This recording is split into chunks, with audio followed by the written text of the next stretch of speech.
అందరికీ నమస్కారం. ఈరోజు మన విశ్లేషణలో చాప్టర్ 1 వాట్ ఈజ్ ఇంటెలిజెన్స్ లోని ఒక చాలా interesting sub topic 1.4 artificial intelligence can machines B smart two గురించి మనం మాట్లాడుకోబోతున్నాం. చాలా కాలం పాటు ఇంటెలిజెన్స్ అంటే తెలివితేటలనేవి కేవలం మనుషులకే సొంతమని అనుకునేవాళ్లం. కానీ ఎప్పుడు రోజులు మారాయి. సొంతంగా ఆలోచించి నేర్చుకోగల మెషీన్స్ని మనం తయారు చేస్తున్నాం. సో అసలు టాపిక్లోకి వెళ్ళిపోదాం. సరే, ఆర్టిఫిషియల్ ఇంటెలిజెన్స్ వినడానికి చాలా పెద్ద పదంలా ఉంది కదూ. కానీ మన డైలీ లైఫ్లో దీని మీనింగ్ ఏంటి? దీన్ని మనం చాలా సింపుల్గా ఎలాంటి టెక్నికల్ పదాలు లేకుండా అర్థం చేసుకుందాం.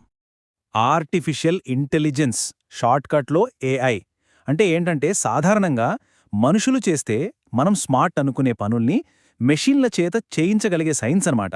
సింపుల్గా చెప్పాలంటే మనిషిలాగా ఆలోచించే మెషిన్స్ని తయారు చేయడమే ఏఐ. ఇదంతా ఏదో మ్యాజిక్ అనుకోద్దు, ఇది పక్కా సైన్స్.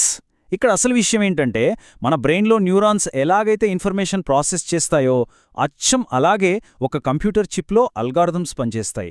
రెండు వేర్వేరు రకాల స్మార్ట్స్ అన్నమాట. ఒకటి బయాలజికల్, ఇంకొకటి డిజిటల్. అల్గోరిథం ఈ పదం చాలా ఇంపార్టెంట్. సింపుల్గా ఒక పనిని ఎలా పూర్తి చేయాలో కంప్యూటర్కిచ్చే స్టెప్ బై స్టెప్ ఇన్స్ట్రక్షన్ సెట్నే అల్గోరిథం అంటారు. అంటే ఒక వంటకి రెసిపీ ఎలాగో ఒక కంప్యూటర్ టాస్క్కి అల్గోరిథం కూడా అచ్చమలాంటిదే. చాలామందికి తెలియని విషయమేంటంటే మనం ప్రతిరోజూ ఏఐని వాడుతూనే ఉంటాం. నిజానికి మనకు తెలియకుండానే అది మన డైలీ లైఫ్లో ఒక భాగమైపోయింది. ఉదాహరణకు మన స్మార్ట్ ఫోన్లలో ఉండే సిరి, అలెక్సా లాంటి వాయిస్ అసిస్టెంట్లు, మనం రోజూ చేసే గూగుల్ సెర్చ్, చాలా సింపుల్ అనుకునే క్యాలిక్యులేటర్లు, చివరికి మనమాడే వీడియో గేమ్స్లో కూడా ఏఐ ఉంటుంది.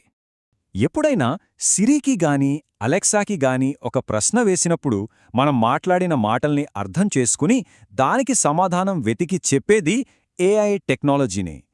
అలాగే మనం గూగుల్లో ఏదైనా టైప్ చేసినప్పుడు సెకండ్ల వ్యవధిలో కోట్ల కొద్దీ వెబ్ పేజీలను వెతికి మనకు కావాల్సిన కరెక్ట్ రిజల్ట్స్ చూపించేది కూడా ఏఐ అల్గోరిథమ్స్ చేసే పనే.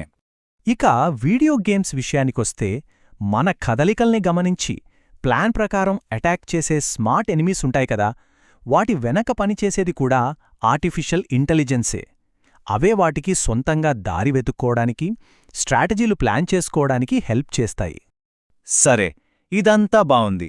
ఇప్పుడు ఒక చిన్న హిస్టరీ లెసన్ చూద్దాం. ఈ ఆర్టిఫిషియల్ ఇంటెలిజెన్స్ అనే పేరు అసలెలా పుట్టిందో తెలుసా? ఆర్టిఫిషియల్ ఇంటెలిజెన్స్ అనే పదం వినడానికి చాలా మోడర్న్గా ఉన్నా దీన్ని మొదటిసారిగా 1956లోనే వాడారు. జాన్ మెకార్థీ అనే కంప్యూటర్ సైంటిస్ట్ డార్ట్మౌత్ కాలేజీలో జరిగిన ఒక వర్క్షాప్లో ఈ పదాన్ని కాయిన్ చేశారు. ఆలోచించగల మెషిన్స్ని తయారు చేయాలనే వాళ్ల ప్రాజెక్ట్కి ఈ పేరు పెట్టారు. చూడండి, ఆలోచించగల యంత్రాలను తయారు చేయాలనే ఒక గొప్ప లక్ష్యం. ఆ రోజుల్లోనే ఎంత పెద్ద విజన్తో ఈ ఫీల్డ్ మొదలైందో గదా. వారి ఆశయాన్ని ఈ ఒక్క వాక్యం ఎంత అద్భుతంగా వివరిస్తుందో. ఇప్పటివరకు మనం ఏఐ అంటే ఏంటి, అది ఎలా పనిచేస్తుంది, దాని హిస్టరీ ఏంటి అనే బేసిక్స్ చూశాం. అయితే అసలు ప్రశ్న ఇక్కడే మొదలవుతుంది. ఈ మెషీన్స్ భవిష్యత్తులో ఇంకేం నేర్చుకోగలవు? వీటి పరిధి ఎక్కడి వరకు వెళ్తుంది? దీని గురించి మనం తర్వాతి విశ్లేషణలలో ఇంకా వివరంగా చూద్దాం.